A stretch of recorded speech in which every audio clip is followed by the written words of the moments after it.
শাসন ব্যবস্থায় পট পরিবর্তনের পর বাংলাদেশে মানবাধিকার পরিস্থিতি স্থিতিশীল হয়েছে, তবে কিছু বিষয়ে উদ্বেগ রয়ে গেছে। দেশের ২০২৪ সালের পরিস্থিতি নিয়ে যুক্তরাষ্ট্রের পররাষ্ট্র দপ্তরের মানবাধিকার বিষয়ক বার্ষিক প্রতিবেদনে এ তথ্য উল্লেখ করা হয়েছে। গতকাল মঙ্গলবার মার্কিন পররাষ্ট্র দপ্তরের ওয়েবসাইটে এ প্রতিবেদন প্রকাশ করা হয়। প্রতিবেদনে বাংলাদেশ নিয়ে সারসংক্ষেপে বলা হয়, কয়েক সপ্তাহ ধরে চলা শিক্ষার্থীদের বিক্ষোভ এবং পুলিশ আর আওয়ামী লীগের ছাত্র সংগঠনের সঙ্গে সংঘর্ষে শত শত মানুষ নিহত হওয়ার পর গত বছরের ৫ আগস্ট তৎকালীন প্রধানমন্ত্রী শেখ হাসিনা দেশ ছেড়ে পালিয়ে যান। পরে ৮ আগস্ট রাষ্ট্রপতি শান্তিতে নোবেলজয়ী অধ্যাপক মোহাম্মদ ইউনূসকে প্রধান উপদেষ্টা করে একটি অন্তর্বর্তী সরকার গঠন করেন। আগস্টের কিছু ঘটনার পর দেশে মানবাধিকার পরিস্থিতি স্থিতিশীল হয়েছে, যদিও কিছু বিষয় নিয়ে উদ্বেগ রয়ে গেছে।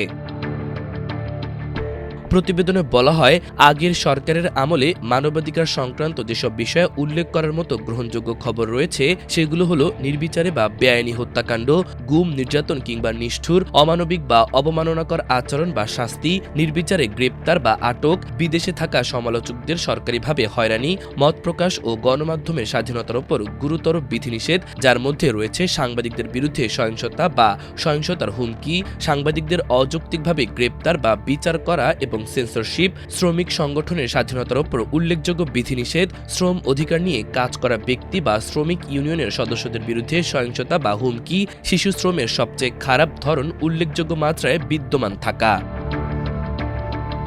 বিগত সরকারের আমলে মানবাধিকার লঙ্ঘনের জন্য ব্যাপকভাবে দায়মুক্তির অসংখ্য খবর পাওয়া গেছে বলেও উল্লেখ করা হয় প্রতিবেদনে। এর জেরে মানবাধিকার লঙ্ঘনকারী কর্মকর্তা বা আইনশৃঙ্খলা রক্ষাকারী বাহিনীর সদস্যদের শনাক্ত করা ও শাস্তি দেওয়ার ক্ষেত্রে খুব কমই বিশ্বাসযোগ্য পদক্ষেপ নিতে দেখা গেছে। সরকার পতনের পর বর্তমান অন্তর্বর্তী সরকার মানবাধিকার লঙ্ঘনের ঘটনায় আগের সরকারের অনেক সদস্যকে গ্রেপ্তার করেছে।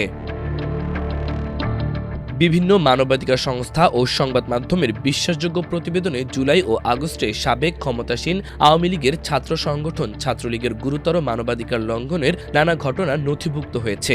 এসব বিষয়ে অন্তর্বর্তী সরকার জাতিসংঘের সঙ্গে একযোগে কাজ করছে। অপরাধীদের জবাবদিহি নিশ্চিত করতে দেশের প্রচলিত বিচার ব্যবস্থা ও আন্তর্জাতিক অপরাধ ট্রাইব্যুনাল উভয়কে কাজে লাগানো হচ্ছে। মাল্টিমিডিয়া ডেস্ক, আমার দেশ।